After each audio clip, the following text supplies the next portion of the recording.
Hi guys, it's Rick Shiels down here at Quest Golf Academy here at Prairie Sports Village, and I'm going to do a head-to-head between TaylorMade M1 2016 versus TaylorMade M1 2017. Two heads, the same shaft. This shaft is the Aldila Rogue shaft, the shaft that I use in my driver, which is the current M1. I'm going to pitch it up against the new one, the new boy in town. I'm going to do it on GC2 with HMT. I've got the reflective dots on the club face, so the head measuring technology can not only, the GC2 can not only measure the ball, but the head measuring technology can measure what the head's doing through the shot as well, so we can get some real good data between these two. This is not a longest drive video. This is different. This is, I'm going to hit drives like I would hit them out on the golf course. Normal. Not trying to smash every single drive as far as I can.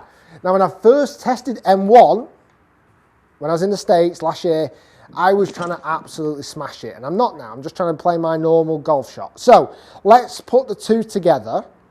I've got them in both exactly the same spec. Let me just put that wrench down for a second.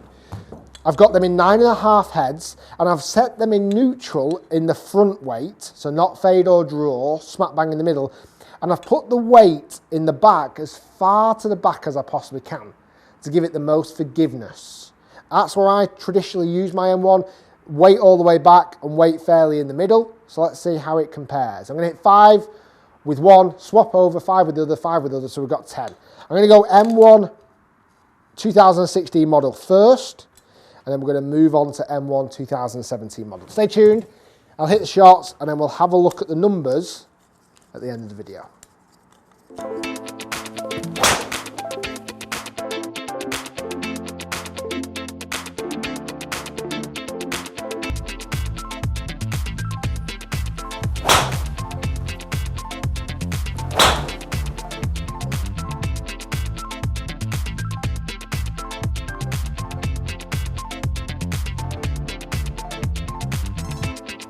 Okay, so that's 5 done with M1 2016, M1 2017.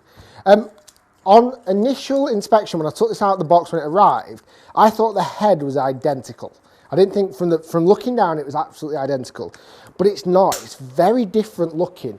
It's longer from front to back, and the white border is much slimmer, and it's actually a slightly darker finish on the carbon. It actually looks a lot more black, where I'd say the M1 2016 was a little bit more, almost like a slightly grayer look. So M1 2017, we'll hit 5, swap back over for one more time, and then we'll have our 10.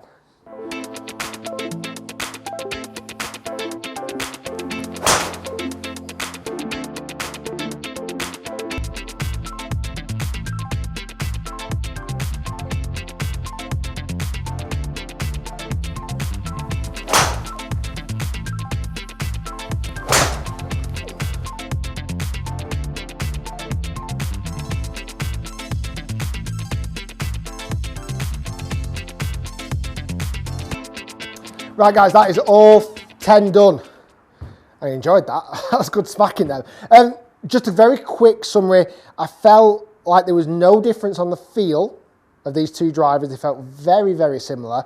But for me, when I visually and saw it on the launch monitors, higher on the club face strike seemed to be getting better. Let's see if that's actually the case.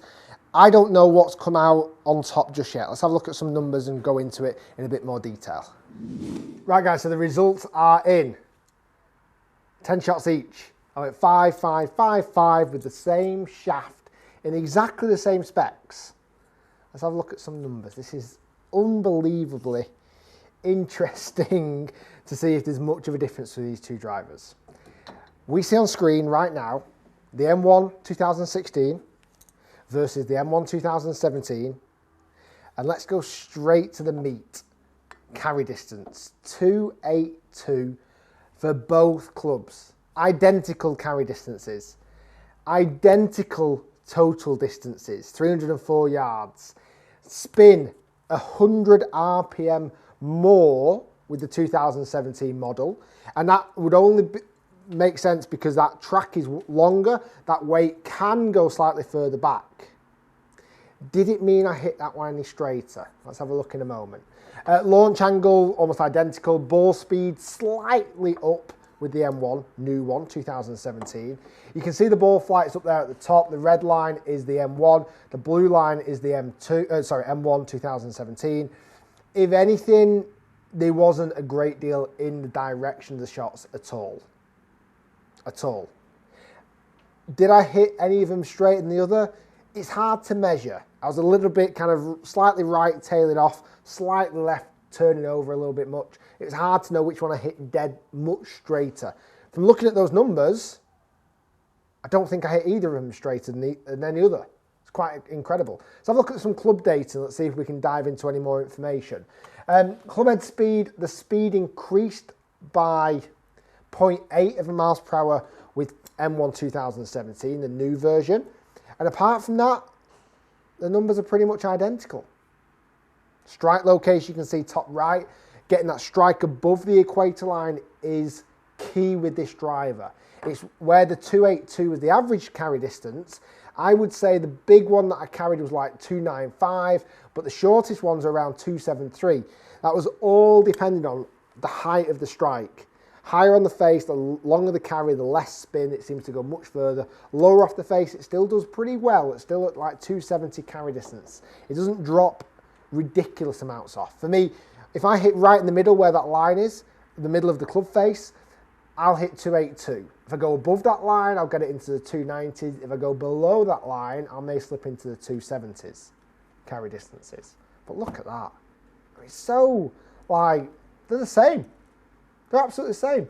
Let me show you all the data so you can get a bit of a collection of what you're doing. And bear in mind, and I mentioned this at the start of the video, I'm not smashing these. I am not jumping on this as hard as I possibly can. I know when I tested M1 last year, club head speed was nearly up to 120 miles per hour.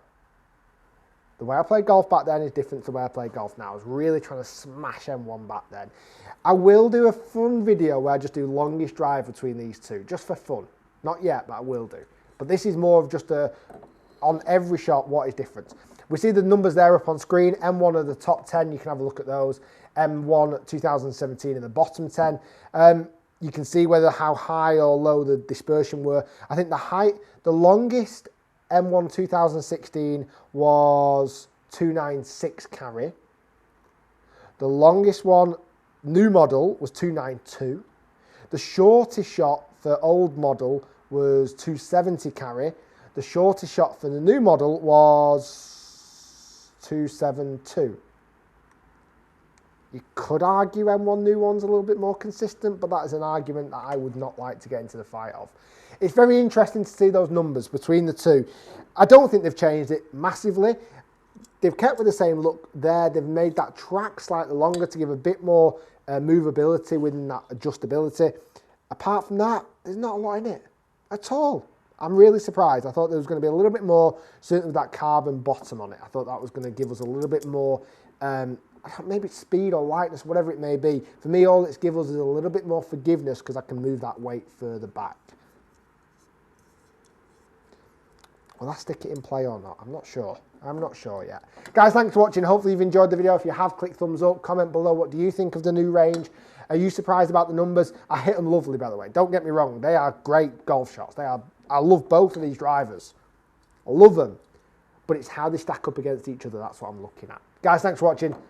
Stay tuned. Loads more videos to come. And we'll see you all soon.